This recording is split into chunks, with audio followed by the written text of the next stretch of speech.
سلام علیکم بچه. برف بیونه شو براخه برف هم خزاره که ماشین کاری برف های کراچی یه ده خونه میفرشش با قلبی باید سوزش کسی مولی ولی خیلی چیکنه باید در کامنتر میمونمش مثال خونه را پول نیسوز کنیم چیکنیم باید خونه را در چی میبونیم همین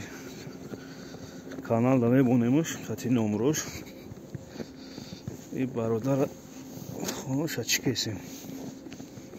رایونیم کسیم برف ها بیوخ 4 متره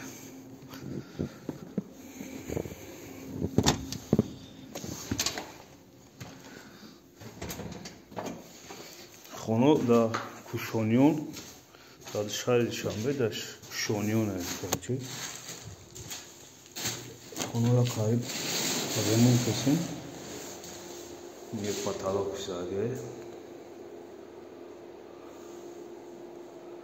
پاتالوک گیپسا کردون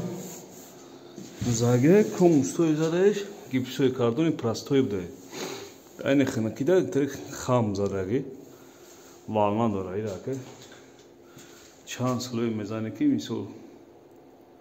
چی شوه روز شوه اینجا ما شپاکیوف کردیم او نمجده کم کم والنا دوش رکیب خیلی کسی مولی ریمونش بود ناشیده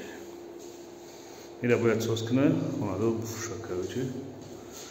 خیلی با ویدیو دا میبونیمش چند قمه گشت سومشه نمروشه